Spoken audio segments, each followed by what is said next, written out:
What happens when the 180 rule gets complicated with a multi-person scene? This is the part 2 of my 2-part videos about the 180 rule. In part 1, we looked at what it is, why it's important, and how it applies in interview setups. But in this video, we'll look at how it applies to 3, 4, or even more people in a scene.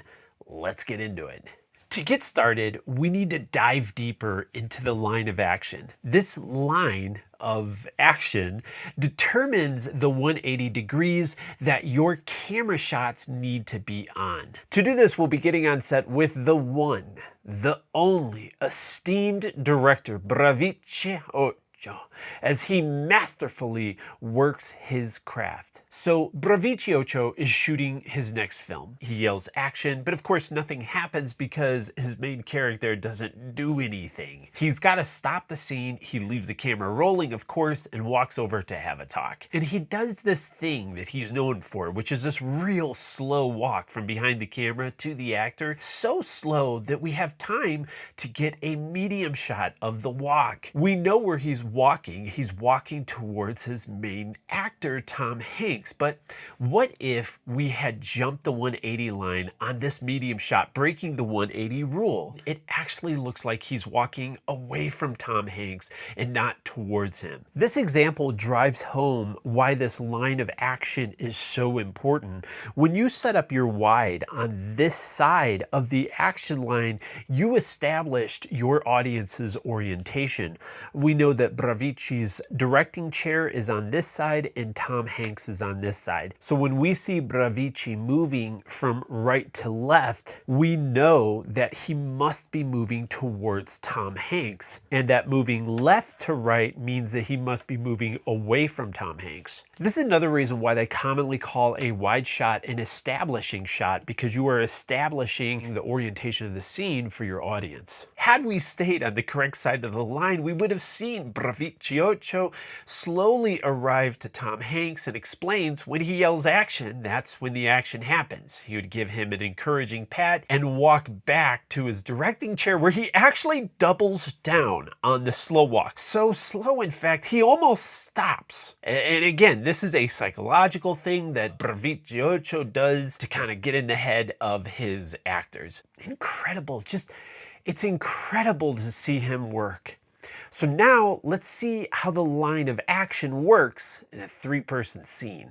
So we have our 2 people, their line of action, we set up a wide camera angle, and now we have a 3rd person. Nothing has changed so far until these 2 start interacting. When they do, they actually create their own new line of action. And now we have 2 lines of action. If we were to get coverage or like over the shoulder shots of these 2, we'd put a camera here and a camera here. Now, if we were to just isolate this for a second, you can see that on this line of action, none of our cameras are breaking the 180 rule. If we were to go back, let's now say these 2 start interacting. Well, that creates a 3rd line of action. If we were to place cameras to capture their interaction, they would go here and here. And if we were to place cameras for our original 2 people, they would go here and here. So we have multiple lines of action and camera placements that honor the 180 rule for each of the lines. We have line number 1, line number 2, and line number 3. Put them together, and here is all of the positions we can place cameras. So now let's see all of this in action. The example I'm going to use is a scene from the movie August, Osage County. Now, if you haven't seen the movie, you have to. It's great. It's a great movie. It's extra special to me because right about the time I started taking my first acting classes in Chicago, August, Osage County was a play written by Steppenwolf's ensemble member Tracy Letts.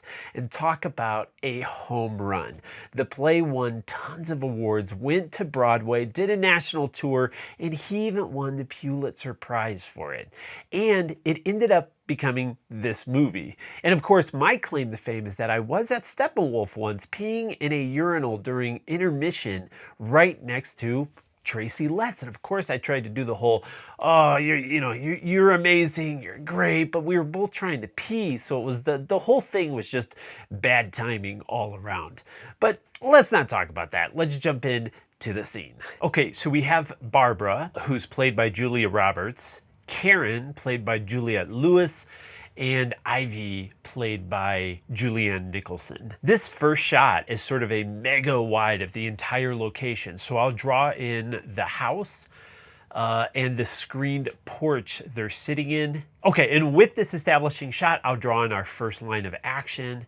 And we can see that our camera is on this side of the line of action. So the first shot we get is this looking over Ivy's shoulder towards Karen.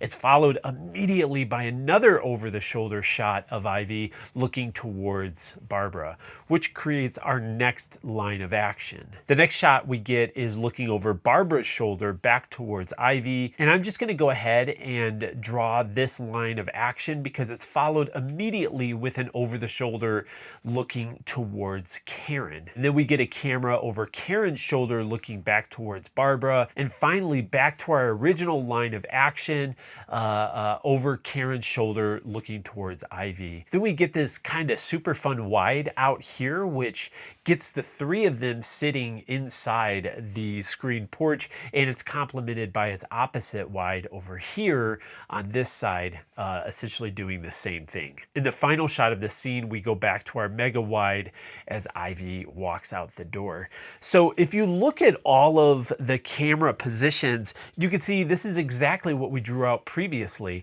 If you were to isolate each one of these lines of action, you would see that every camera position is honoring the 180 rule, just like textbook 3-person scene here. So how does this apply to a 4-person scene? Well, the exact same way. Everything we did with the lines of action with a 3-person scene, you do the exact same thing with a 4, 5, or more person scene. It's just rinse and repeat. And although we're not going to dive into an example of a 4 or 5-person scene, I recently had a good friend of mine here in Denver, David, ask me if I could DP a short film that he had written. And of course I said, yes. Every time I work on a project, I get a binder and print out the script and storyboard templates. And then I start creating a sort of like war plan on how to shoot the project. I do these overhead diagrams of the location that we're shooting. So here is our 4-person scene. We have Lance, Rachel, and then Nina and Craig were made to feel a little trapped behind this table, so they're sitting over there. Then I go through the scene looking for every piece of dialogue and start thinking about all the lines of action and what sort of coverage David might want in post when he's cutting this scene together. So here's our wide over here, and every camera position to get coverage is determined based on that line of action's 180 rule. With all the coverage determined, you can then start planning out how to shoot the scene, what should be shot first, then second, and so on. Which is important because then you can start scheduling out your shots, which would then schedule out the day. I mean, you can imagine when you're shooting in this direction, the crew is all behind your camera and the background that you're shooting into is all lit. But when you start shooting in the opposite direction, everything has to be flipped. But we're getting more into how I mark up a script and how to do pre-production on a project, which is outside the scope of this video, so I digress. So I hope that this deep dive that we've taken in these 2 videos helps to demonstrate the 180 rule and why it's so important. And again, the best way to describe it is that it's invisible when you follow it and becomes obvious, possibly in a creative way when you want to be obvious when you break it. And at this point, to call it a rule seems like almost the wrong word. It's less of a rule and more about how you, as a filmmaker, establish your audience's orientation to the world you are creating visually. As always, if you want to see my 180 skills in action, go to joyrec.com. That's my narrative filmmaking website where you can watch the feature film that we shot or watch any of our short films for free. Until next time, keep the 180 rule the 180 rule. Hello, this is Don from the future. Bravici called again. and said that he could have explained the 180 rule better than I did, and that he's not Italian, he's Sicilian. I said, isn't Sicilian Italian?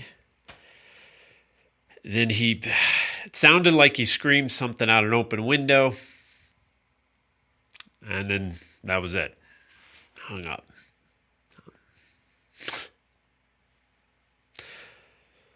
Yes.